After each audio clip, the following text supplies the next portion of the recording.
গেছি আজকে পিএসসিতে দুর্নীতি হচ্ছে, আজকে স্কুল সার্ভিস কমিশন 8 বছর পরীক্ষা নেই। আজকে সুপ্রিম কোর্ট ডিসিশন দিয়েছিল যে প্রতি বছর পুলিশ রিক্রুটমেন্ট বোর্ডের নোটিফিকেশন করতে হবে, পরীক্ষা নিতে হবে, সেই পরীক্ষা নেওয়া হচ্ছে না। এর বিরুদ্ধে সমগ্রভাবে আমাদের গর্জন করে লড়াই করতে হবে, লড়াই ছাড়া অন্য কোনো পথ নেই। আর যখন আমরা মিছিল করতে আসি তখন অনেকে বলে, ফেসবুকে বিপ্লব করে, বলে ওখানে যেও না, ওখানে রাজনীতির রং আছে। কিন্তু যাদের যোগ্যতা আছে তারা লড়াইয়ের ময়দানে আছে, ফেসবুকে বিপ্লব করে না। লড়াইটা সেই জায়গায় যোগ্য চাকরি প্রার্থীদের নিয়ে চিরঞ্জিত আছে, অনেক এখানে অনেক শিক্ষক মশাইরাও আজকে এসছেন, আমরা অনেকে এসছেন, বললাম তো অনেক স্যার এসছেন। আজকে কেন রাস্তায় নেমেছে? ফেসবুকে বসে করলে হবে না। আজকে এই যে মিছিল, আজকে সমস্ত মিডিয়া বন্ধুরা এখানে আছে, তারা যেভাবে আমাদের সমর্থন করছে, এই সবটা এটা ঘরে বসে থাকলে হয় না, এটা ঘরের লড়াই না। আর বদনাম করা সোজা, বদনাম করা, কটু কথা বলা সোজা, রোদ্দুরে বৃষ্টিতে মিছিল করাটা এত সোজা না। যারা ঘরে বসে বলছেন, নেগেটিভ প্রচার করছেন, দয়া করে এই নেগেটিভ প্রচার করে আন্দোলনের নেগেটিভ প্রচার করে রাজ্য সরকারের বা পিআরবির দালালি করবেন না। এইটুকু আপনাদের কাছে অনুরোধ। যারা রাস্তায় নেমেছে, কোন রাজনৈতিক স্লোগান ছিল না, বলতে পারবে কেউ?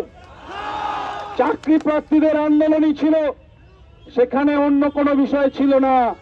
যারা মিথ্যে কথা বলে তাদের বিরুদ্ধে একবার জোর করে হায় হায় আওয়াজ তুলব। পিআরবির বিরুদ্ধে আমাদের লড়াই। আমরা বলছি একটাই, যে বেকারদের মধ্যে বিভাজন করবেন না, বেকাররা একজোট হতে হবে, একজোট হয়ে লড়াই করতে হবে। এখানে কেউ কোনো পার্টিকে ভোট দেওয়ার কথা বলেনি, এখানে সবাই একটা কথাই বলছে, পিআরবির দুর্নীতির বিরুদ্ধে আমাদের লড়তে হবে। এই লড়াইটা দলমত নির্বিশেষে হবে, এই লড়াইটা বেকার যুব সমাজের স্বার্থে হবে। এই লড়াইয়ে যে ভাঙতে আসবে তার বিরুদ্ধে একটা লড়াই হবে, এই লড়াইটা এক জায়গায় থামবে না। আজকে এই মিছিলের চেহারা দেখেই অনেকের বুক কেঁপে যেতে পারে। আমরা বলছি, আজকে আমরা জুলাই মাসের শেষে 26 তারিখে লড়াইয়ের ময়দানে এসেছি। 1 মাসের মধ্যে যদি পরীক্ষার নোটিশ ডেট না দেয়, 1 মাসের মধ্যে যদি jail police, Paschimbanga police, constable, SI, Kolkata পুলিশের পরীক্ষার ডেট না দেয়, তাহলে এর 5 গুণ জমায়েত হবে আগস্ট মাসে। সেদিন কেউ শূন্য হাতে ফিরতে আসবো না। 2022 সালের 23 সালে এপ্রিল মাসে 42 ডিগ্রি টেম্পারেচারে আমরা মিছিল করেছি, তার কদিন পরেই হচ্ছে রেজাল্ট বেরিয়েছে। আমরা লড়াই করেছি, তার কদিন পরে এসআই এর রেজাল্ট বেরিয়েছে। আমরা লড়াই করেছি, তার কদিন পরেই নোটিফিকেশন এসছে। ফলে যারা মনে করেন যে লড়াই না করে বাড়িতে থাকবেন, তাদেরকে একটু বলছি যে লড়াই না করে কিছু হবে না, কেউ দয়ার দান দেবে না। আমরা ভিক্ষা চাই না, হকের চাকরি চাই, ভিক্ষা নয়। হকের চাকরির দাবিতে লড়াই চাই, ভিক্ষা নয়। হকের চাকরির দাবিতে লড়াই চাই। টাকা দিতে চাই না, যোগ্যতার ভিত্তিতে লড়াই চাই। অডিও রেকর্ড ফাঁস হচ্ছে যাদের, তাদের অবিলম্বে গ্রেফতার করতে হবে। দুর্নীতির সঙ্গে যারা যুক্ত তাদের অবিলম্বে গ্রেফতার করতে হবে। আচ্ছা, আজকে আমরা এখানে যা উপস্থিত হয়েছি, অনেকক্ষণ ধরে মিটিংটা চলতে পারে, কিন্তু আমি আমার বলার শেষ করছি। এই লড়াইয়ের ময়দানে আগামী দিনেও থাকবো। এই প্রতিশ্রুতি যতদিন না পর্যন্ত যোগ্যতার ভিত্তিতে, স্বচ্ছতার ভিত্তিতে লড়াই হবে, বেকার যুবদের স্বার্থে রাস্তায় আমাদেরকে পাবেন। লড়াই লড়াই লড়াই চাই, লড়াই করেই বাঁচতে চাই, লড়াই লড়াই লড়াই চাই, লড়াই লড়াই লড়াই চাই, চাকরির দাবিতে লড়াই চাই, চাকরির দাবিতে লড়াই চাই, প্রশ্ন ফাঁস রুখতে চাই, প্রশ্ন ফাঁস রুখতে চাই, দুর্নীতি নয় স্বচ্ছতার ভিত্তিতে নিয়োগ চাই, দুর্নীতি নয় স্বচ্ছতার ভিত্তিতে নিয়োগ চাই। আচ্ছা,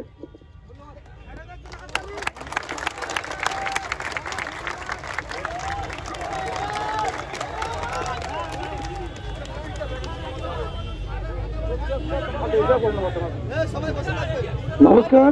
এখানে যে সমস্ত স্টুডেন্ট আজকে আমাদের শিক্ষক মন্ডলী ডাকে উপস্থিত হয়েছে, প্রত্যেকজনকে আন্তরিক শুভেচ্ছা ভালোবাসা জানাই। আর প্রত্যেকটা শিক্ষক যারা আজকে আমাদের ডাকে এইভাবে হাতে হাত মিলিয়ে এসেছে, প্রত্যেকজনকে ভালোবাসা ও আন্তরিক শ্রদ্ধা জানাই। প্রত্যেক পুলিশ ভাই যারা যে সমস্ত পুলিশ স্যারেরা আমাদের পাশে ছিলেন তাদেরকে আমি শ্রদ্ধা জানাই। তো আমাদের এই আন্দোলন মূলত আজকে সবটাই আমাদের সাথে হওয়া দুর্নীতির বিরুদ্ধে। আজকে লেডি কনস্টেবলের পরীক্ষার তোমরা প্রত্যেককে দেখেছো, লেডি কনস্টেবল যখন পরীক্ষা হয়েছে তার কাট অফে কেউ পেয়েছে 82, কেউ পেয়েছে 80, সেই মেয়ে পেয়েছে 35। দিল্লিতে একজন শিক্ষক হিসাবে পড়ানো ছেড়ে দেবো যদি আজকে টিআরপি বলছে ডিউ টু টেকনিক্যাল ফল্ট। আজকে তাদেরকে কাজ করিয়ে যদি তাদের 2 মাসের মাইনে না দিই, যদি বলি ডিউ টু টেকনিক্যাল ফল্ট, মেনে নেবেন? মেনে নেবেন কি? আজকে যেভাবে দালালদা পরীক্ষার আগে যেভাবে চারিদিকে যেভাবে কল রেকর্ডিং ভাইরাল চলছে, যেদিকে শোনা যাচ্ছে হোয়াটসঅ্যাপ গ্রুপে 10 লাখ টাকার খেল চলছে। তো এই 10 লাখ টাকার যারা খেল চলছে, যারা চালাচ্ছে তারা কে?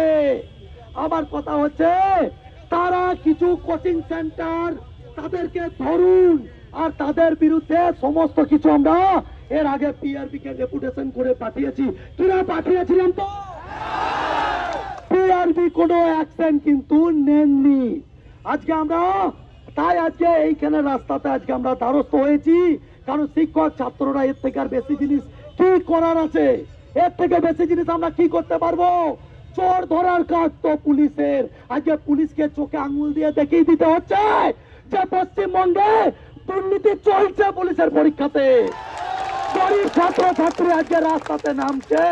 আমার কথা হচ্ছে আপনারা তো আপনাদের গায়ে কাদা সাফ করে ফেলাচ্ছেন, ডিউ টু টেকনিক্যাল ফল্ট বলছে।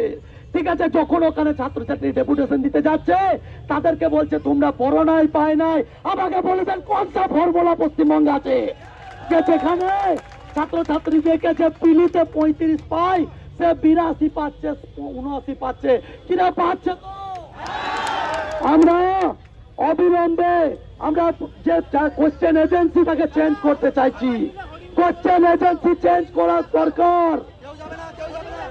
আর তার সাথে আমাদের অনলাইন এক্সাম, আমরা সিবিটি এক্সামের দাবিতে রাখছি। এই পুলিশের চাকরি করবি, ছাতা কেন বলছিস?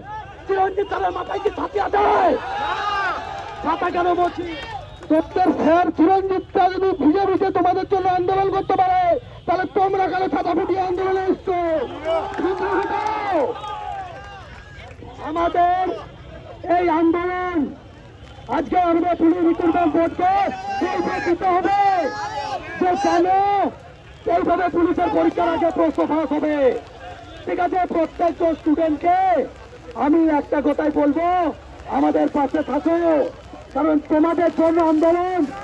আজকে এইখানে উঠে চলে যাচ্ছ বারে, ওয়া এই তো আজকে কাদার জন্য লড়ছে, এখানে কাদার জন্য লড়তে এসেছি, তাদের জন্য ছাতা খোলার জন্য।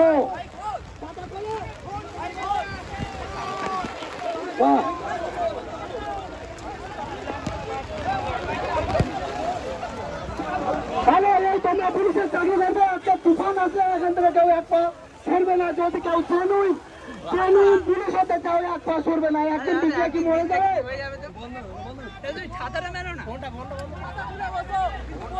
মাননীয় মুখ্যমন্ত্রী সহ পুলিশ রিক্রুটমেন্ট বোর্ডকে আমরা হাত জোর করে অনুরোধ করছি, যে সমস্ত দালাল কোচিং সেন্টারের যে সমস্ত জিনিস ভাইরাল হচ্ছে সেগুলো সত্যতা যাচাই করা হোক। আর শুধু সেটাই নয়, যদি কেউ সত্যি চোর থাকে তাদেরকে ধরতে হবে। এটুকু আপনাদের কাছে অনুরোধ। কোথায় যাবে এই ছাত্রছাত্রীরা? 10 লাখ টাকা দেওয়ার ক্ষমতা কারণ নেই স্যার। তাই এটুকু অনুরোধ করছি, এসি রুম ছেড়ে দিন, যে একটুখানি ছাত্রদের কথা ভাবেন। আমি এখানেই আমার বক্তব্য শেষ করছি।